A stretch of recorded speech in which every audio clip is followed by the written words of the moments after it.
Good afternoon, everybody, and welcome back to the channel.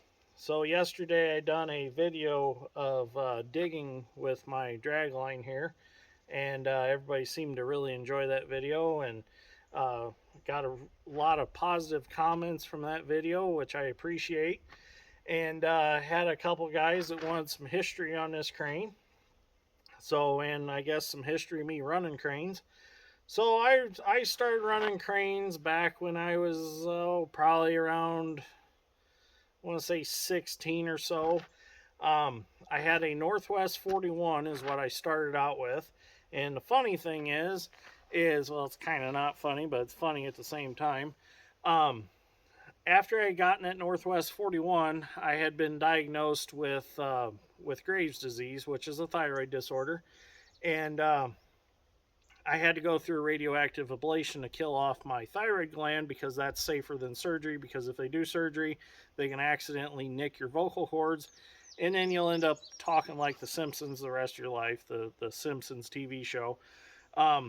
So they thought it'd be safer just to do the radiation on me. Well, after having radiation like that, I had to be away from family members for at least a week. I couldn't be in a house touching stuff because the radiation comes out in your body. So it was perfect timing, which that's kind of what makes it funny. I just went out and I sat and dug in my crane to keep me away from everybody. So by doing that, it kind of helped me learn to run crane pretty quickly. So I run that 41 for a while, and then I put it on Machinery Trader, and a guy from down by Terre Haute bought it. He wanted to dig himself a pond, which it was a good machine. So I sold it to him. Well, then I decided that I wanted another crane. Well, our buddy Jimmy had a Linkbelt LS78, which is a lot smaller than this one, only 3/4 yard bucket, and like 45 or 50 foot of boom was in that crane. So I ended up buying that one because that was newer than the 41. Well, I played with the 58 for a while, and I decided that I wanted something a little bigger, and so I put it on Machinery Trader again, and the 58 is actually somewhere in New York. I believe it's in New York Harbor. It got put on a barge, and it's used for seawall construction and pier repair in docks or whatever they call them. So anyways, after selling that one, I kind of kept it in the back of my head that I wanted another crane. If something come along, I'd buy it. Well, a few years went by, and we had a flood in the spring, and it left a river levee in pretty bad disrepair along the Yellow River. And the county surveyor come to us and said, hey, he's like, we need to repair that levee. Would you guys be interested in doing it? So I looked at Dad and I said, I'm going to need a drag line again. I said, that's about all we're going to reach in the river with to get sand out to repair the levee. Dad's like, I kind of figured you were going to say that. So that night I got on Marketplace, Facebook Marketplace, or I got on Craigslist. I can't remember which one it was on. And I found an ad in there for an LS78LC. It said, come look at it, make offer, doesn't run real good. And it says it's set for a long time. I'm like, right down our alley. That's what I like to hear. Doesn't run real good and is sat for a long time. That means I can pick it up pretty reasonable. So that Saturday, my Uncle Doug and my dad and I and cousin Matt all got in a truck. We drove up to South Bend, Indiana, where it was, which isn't too far from here. And we looked at it, and I made the guy an offer on it, and he accepted my offer. Well, I'd heard it run, and it missed real bad. Well, I seen it had a Cummins engine in it. I'm like, how hard could it possibly be to get Cummins parts? They're pretty much a dime a dozen, and they're very common. Well, boy, was I wrong. It was a P160 Cummins, which was something that I'd never really heard about or heard of. Them Cummins motors were found in like your old Lorraine payloaders and things like that. And I thought, well, we'll get it home and we'll see what's wrong with it, why it's missing real bad. Well, we got it loaded up and got it home, and it barely crawl up on the trailer. In fact, I had to take the guy's little 150 Komatsu excavator and help it up on the trailer. We got it on the trailer, got home with it, got it unloaded, got it in the shop, and I pulled the valve cover off because the injectors and those are all under the valve cover, and started messing with stuff, and I realized that the rocker arms that actuate the injectors, 2 of them were just kind of funny, and the push rods looked a little odd in the holes. Pulled the push rods out, the push rods were bent for those. Pulled the injectors out, the metering rod inside the injector had popped through the injector tip, so it cracked the injector tip. So now I need 2 injectors. Could not come up with them anywhere. Tried everything from everywhere from Canada to Australia to all over the United States. Couldn't come up with any injectors with it. So I told Dad, I said, well, I think we're gonna have to engine swap it. Well, for some reason I got this bright idea. I was gonna drain the engine oil out of it.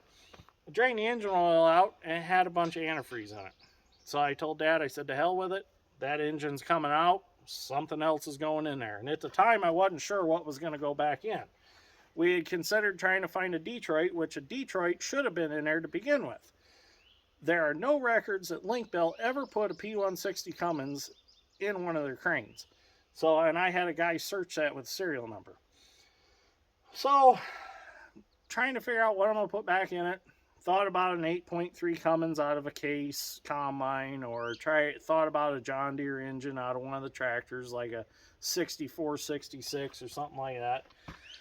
Then I put on Facebook that I was looking for an engine, and my friend Jim Goebel from Hamlet, he runs Goebel's Repair. They have a shop. He contacted me. He's like, hey, I have a freshly overhauled DT 466 International out of a grain truck. He said that, come give me $1,000 for it, it's yours, radiator and all. I said, okay. So I went up there and looked at it. What had happened was he had put this engine in a grain truck for a customer.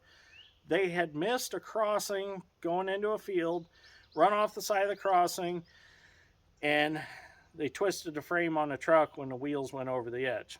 So it junked the truck. Customer brought the truck into him, said, pull the engine out, we're going to scrap the truck, find somebody who wants to buy the engine. So it was perfect. So I ended up getting the engine bought for it. Something cool about this crane, it is a 30-ton crane. It's an LS78LC, so that means it's got the long undercarriage under it, and it's also got the wide undercarriage under it. And from what I understand, this crane is rated for 30 tons capacity over the side or over the ends of the tracks. And that's the nice thing about having a square undercarriage under, is it's rating all the way around, which is pretty cool. It's very stable. When I got 80 foot of boom in it, digging on a river, it was stable as can be. You never really felt like you were ever going to tip over or anything like that. It is a 1969. I am the 3rd owner of it. The first owner, we think that they just done a lot of clamshell work with it because it does not have independent travel and swing. So that tells me that I would say it sat and just unloaded stuff out of like barges and things like that with a clamshell bucket. It had a tag line on it when I got it. We tore all that off, got rid of it. It was kind of bent up anyways. The second owner of it, which I purchased it from his son, he had bought it, dug some ponds on like he's got like a horse ranch or something he had going on there. He dug some ponds there, and then he had parked it in like the 80s and left it sit up until I bought it.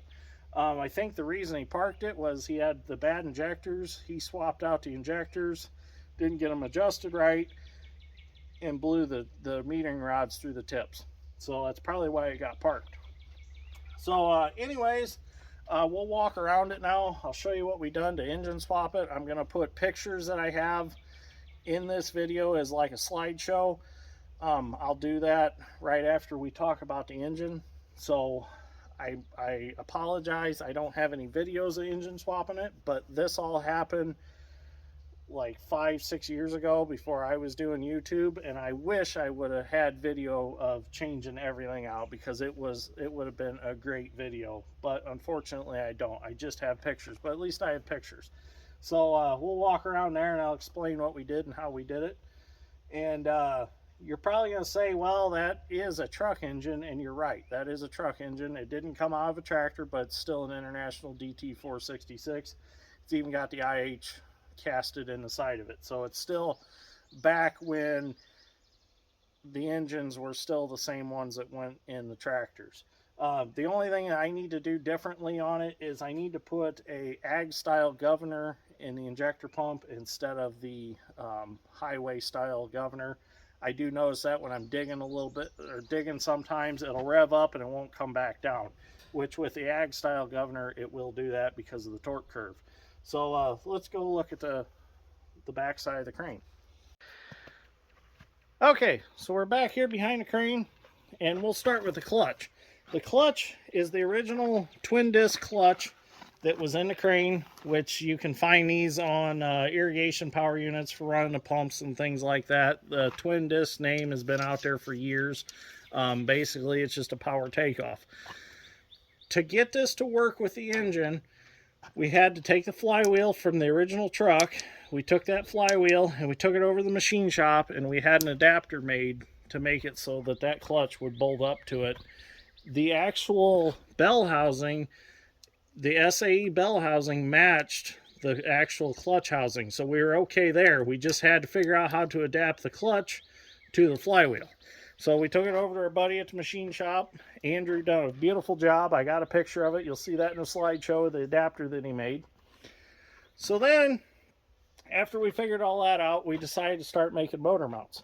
Motor mounts were fairly simple and straightforward. Just a piece of flat plate with 4 holes drilled in it, 1 on each side, and then I sat that on top of a C-channel and I welded it fast.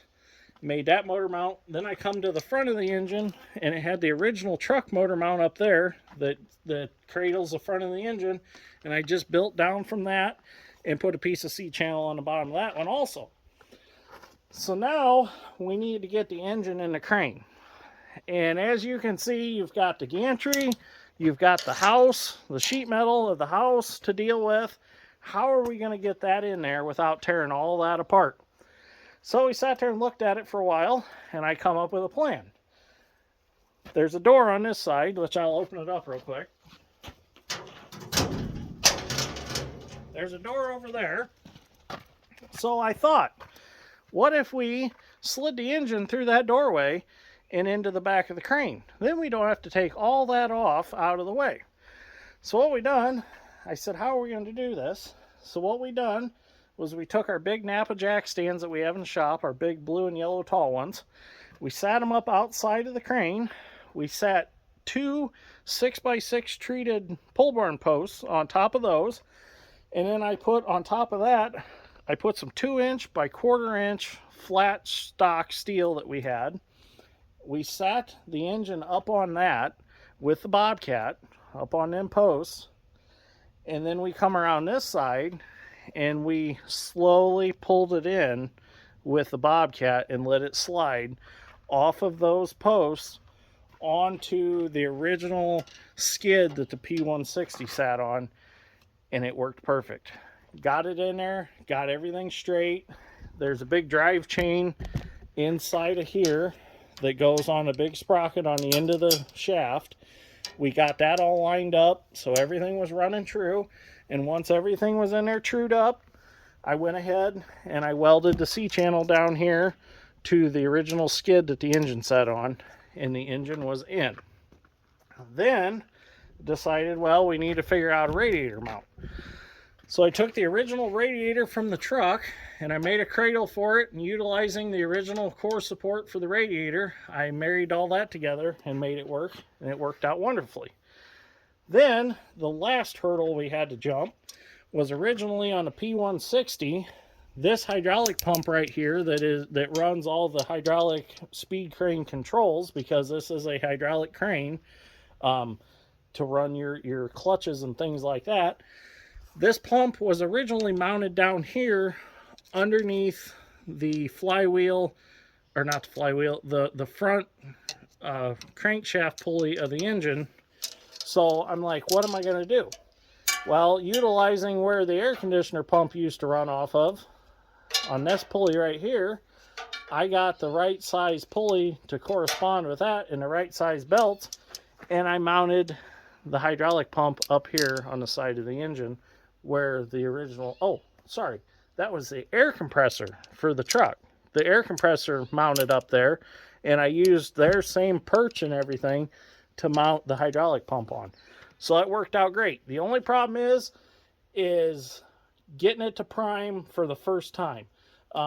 You've actually got to take this hose off, fill it with oil, hold it above the crane, run down real quick, and put it on down there with the oil in the hose, and then it'll prime and it'll take off pumping. So everything works out great. There's no problems there. Okay, so we're up here in the back of the crane. There's not much room to work in here, pretty tight. But in order to get the engine in, I actually had to pull off, or we had to, the exhaust manifold and the turbo and the alternator. This fitting had to come out, and that gave it plenty of room to get through the doorway right here and slide into place.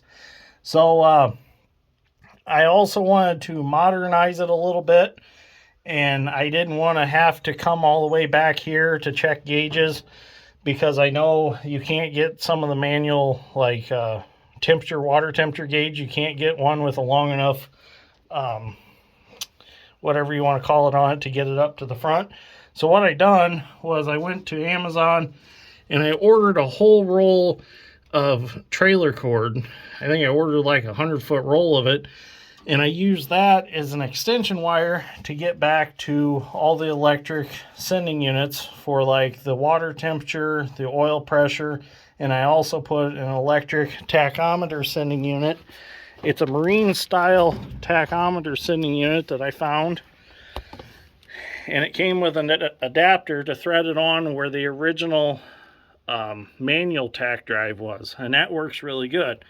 And I also got a tachometer for a motorcycle, and that's what I mounted in my dash. So let's go up there and we'll take a look at the dash.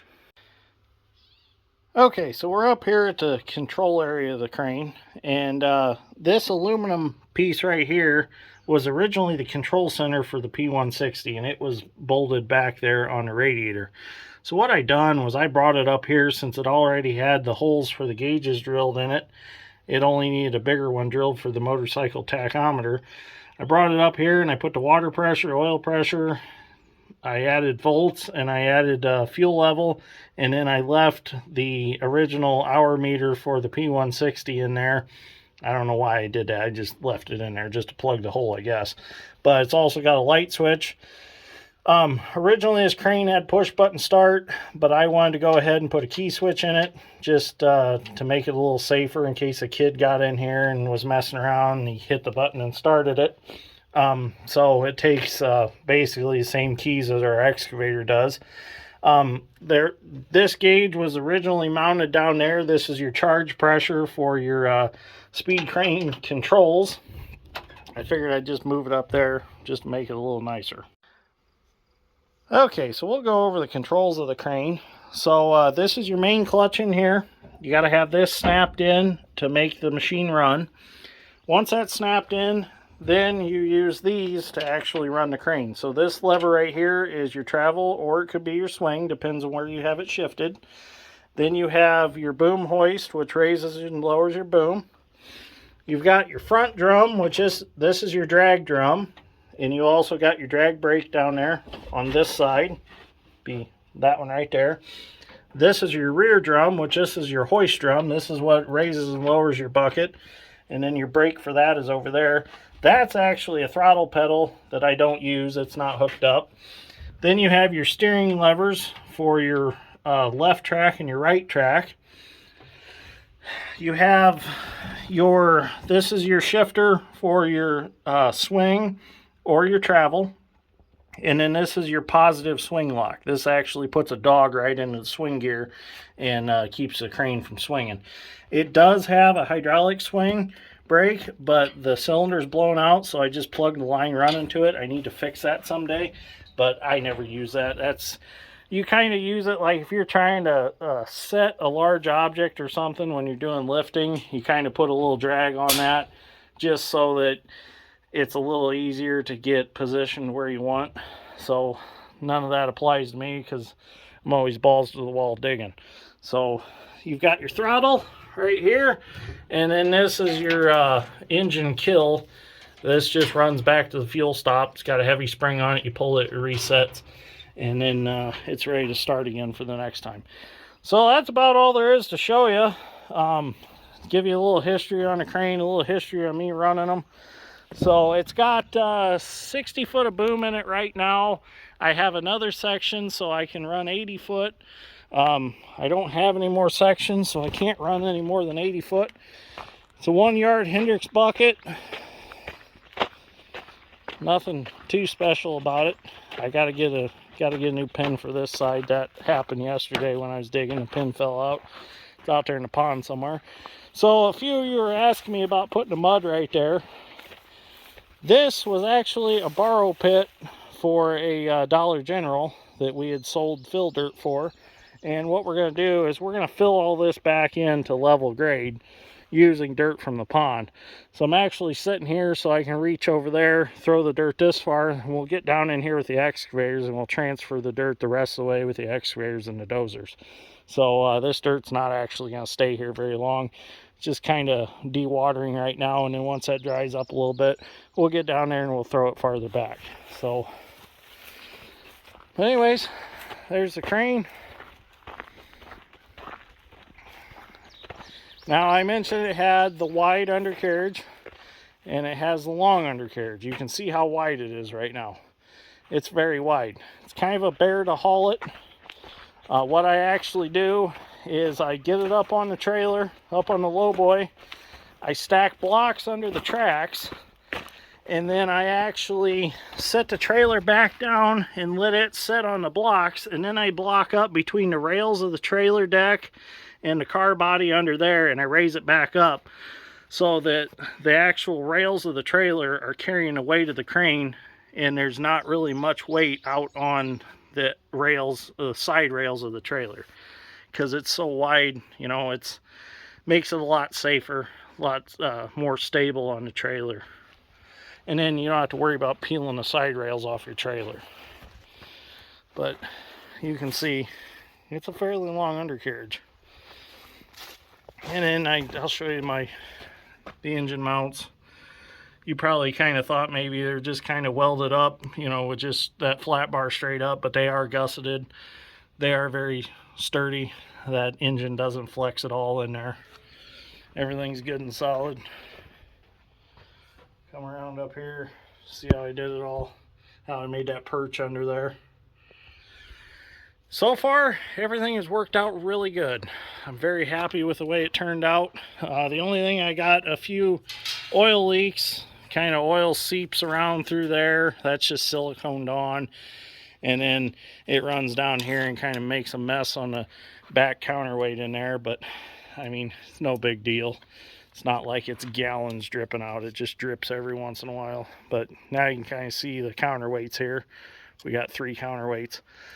This crane, I would say, probably weighs around 65,000 to 70,000 pounds with all the counterweight. I would say that's about what it weighs. I've been trying to come up with what it actually weighs. I don't have a book on it. I can't find an LS78 book. I've looked everywhere and I can't come up with one. I kind of just surfing the internet looking for specs on it, and that's about what I could come up with is how much it weighs. I know it's heavy. It definitely is a heavy crane. Gets around pretty good though with having a wide undercarriage under it. So anyways, I think we're gonna end this video right here. I'm gonna go home and get something to eat. It is Sunday afternoon. Got a lot going on tomorrow. Gonna go actually quite a ways from home and mow some brush. If you remember the video of the stuck excavator, my buddy Brock and Mitch got to be real good friends with them, and they want me to come down to where they work and mow some brush for them. So I'm gonna go down there and mow some brush for them tomorrow. So it'll be the farthest I've been away from home mowing brush. So I'm gonna make a video while I'm down there. But anyways, thank you for watching. I greatly appreciate it. We'll see you all in the next one.